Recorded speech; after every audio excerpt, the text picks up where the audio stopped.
Lalong nagka-interes ang bitag ng dumating sa aming tanggapan si Engineer Alejandro Lazaro, Geodetic Engineer ng DNR Region 3. Ayon kay Engineer Lazaro, alam niya ang dahilan ng problema sa Barangay Bulitok, Santa Cruz, Zambales.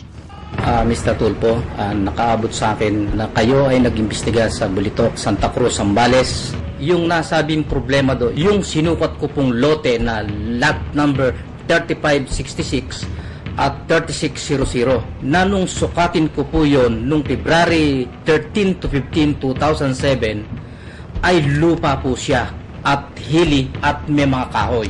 Ang lot 3566 at lot 3600 ay ang kinatatayuan ng kontrobersyal na bundok na tinibag at pinatag ng DMCI na siyang ugat ng problema. Nung kami pumunta roon, nakita namin puro nag-bulldozer na. May mga hinuhukay na doon. Binuldozer yung bukid. Basta po nung ako'y magsukat nung panahon na yon, may lupa siya, may bundok siya, meron siyang kahoy. Subalit, ayon sa tanggapan ni DNR Region 3 Director na si Regidor De Leon, base sa kanilang pangalawang survey report, ang nasabing bundok na lot 3566 at lot 3600 ay dating lubog daw sa tubig dagat. Taliwas ito sa naunang survey report ng sinuspinding si Engineer Lazaro. Ayon kay Lazaro, pinababago daw sa kanya ang kanyang report. Ito'y upang tumugma sa pangalawang report ng DNR Region 3. Ako'y sinuspinde dahil daw po erroneous survey yung aking ginawa.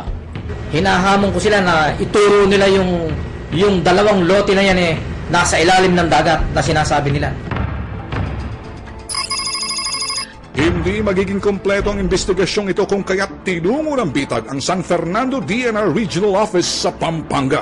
Sa umpisa pa lang, sinlinaw ng sikat ng araw ang pakay ng bitag sa tanggapan ni Regional Director Regidor De Leon.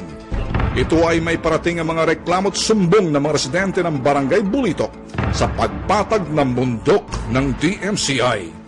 The barangay captain certified na indeed nawalan sila ng trabaho. They were working doon sa mga sinasabi lang gabyon, parang natabunan. So they presented some pictures dito kasi ito yung mga natabunan na gabyon. Sa amin lang, boss, nawalan sila ng trabaho na displaced. I believe because this is the effect of the problem.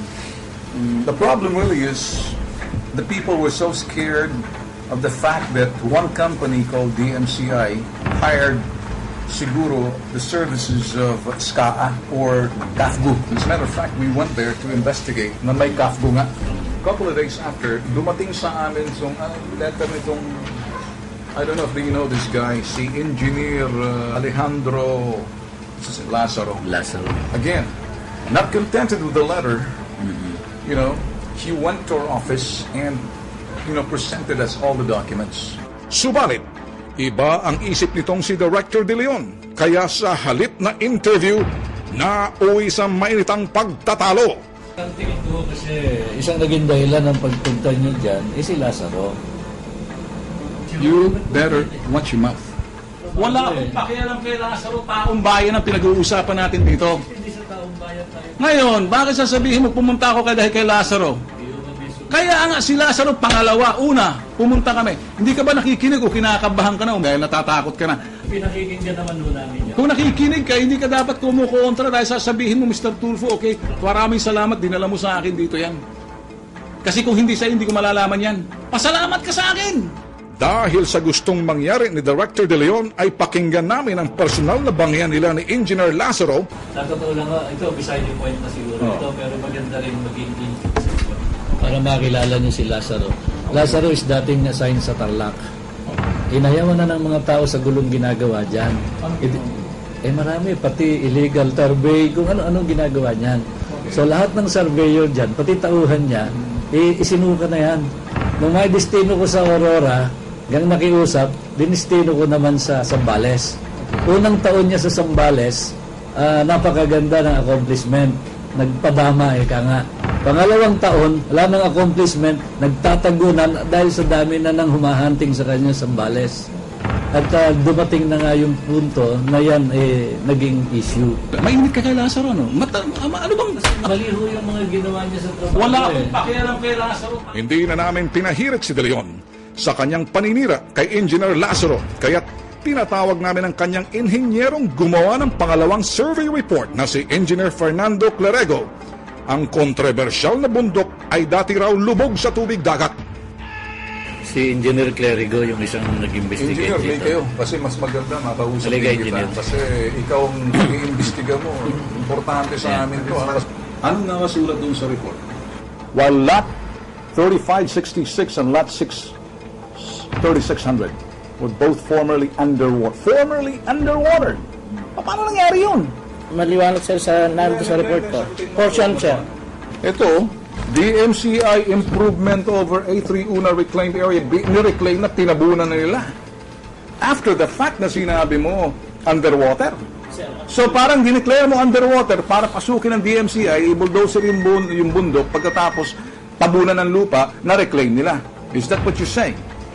Ganun sir. Pakiulit mo, base doon sa sinabi mo. January 21 sir, na medyo nandun pa sir yung A3 Una at Kaya nga, nung nandun pa yung A3 Una, nandun nagtatrabaho mga tao, matagal na nawala ng trabaho. Yes, sir. Ikaw nga ang dahilan ng problema. Okay, dahil sir. Sinasabi mo, underwater samantala yung mga tao, naglalagay ng gabyon doon Yes, Bago pa dumating ang DMCI, kaya nagre-reklamo yung mga tao. Alam mo ba kung bakit nagsipaglayas yung mga tao? Sa report mo, kinamkam ng DMCI, gumamit ng SCA, CAFGO, binuldozer yung bundok, tinulak doon, pinagputukan yung mga tao, nagtakbuhan kaya tumakbo sa amin. Pagmasdan itong si Engineer Clarego, halos manginig sa takot sa mga tanong ng bitag. Panay ang sulyap niya sa kanyang among si Director De Leon. Kulang na lang magpasaklolo. 3599 is a portion ng... Bakit hindi mo kinuna ng video? Bakit hindi mo kinuna ng still photos? Ba't ka tumitingin tumingin ka sa akin diretso? Nakikita kita parang humihingi ka ng cue sa boss mo Adios! Si Bitag ng kausap mo. So ito, declare underwater to sa ibaba. Yun sir sa baba yung 3599. 3599, declare underwater.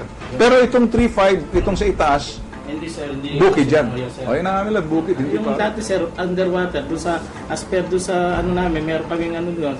Tapos ngayon, na-filled out na ng mga lupa. Hindi, para isa ba ba ang underwater yung sinasabi ng 35 Yes, yung sir. 3599, pero yung 35 ito, yung 3566 at 35600, hindi underwater yan. Yes, sir. Sa itaas yan Formerly kasi sir. Formerly. Oh, yes, Formerly. Sir. Yes sir. Hindi ko sinasabi ngayon na underwater siya. Formerly. 3599, may portion na ng So anong ibig sabihin formerly? Ngayon, hindi na. hindi na. Yes sir. Bakit daw? As per dun sa cadastral survey sir kasi yun ang lumilitaw. At Yan ang dinedeclare ninyo na underwater formerly. Paano maging underwater formerly? Sinabi ng inhinyerong isa, sir, hindi. Hindi underwater yan. Ever since 1950s. Yes, Bakit mo sinabing formerly underwater? sir, may portion nga sir talaga doon na. Well sir, hindi ako nakapasok sa niyan, sa A3 Una dahil hindi ako pinapasok ng time na yun. Kaya nandun lang sir sa hanggang ngayon sir. Hindi ka karapatan gumawa ng report dahil hindi ka pala kompleto Naging mainit ang nasabing interview. Bago pa man ito mauwi kung saan, tinuldukan na namin ito sa pamamagitan ng isang hamon. Ang magkita-kita kami kinabukasan sa Barangay Hall ng Barangay Bulitok, Santa Cruz, Zambales. Ito'y upang mapakinggan mismo ni Director De Leon ang mga hinaing ng mga residente sa pag-issue ng temporary at revocable permit ng DNR Region 3 sa DMCI na dapat ay may pahintulot o clearance sa barangay.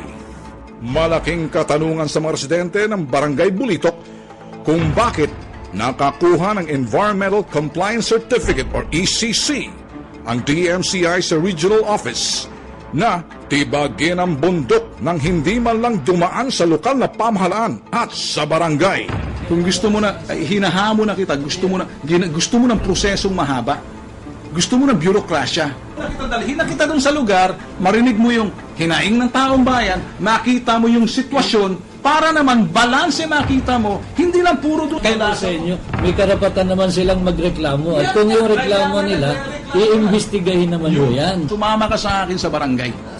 Ayun ang gusto ko marinig.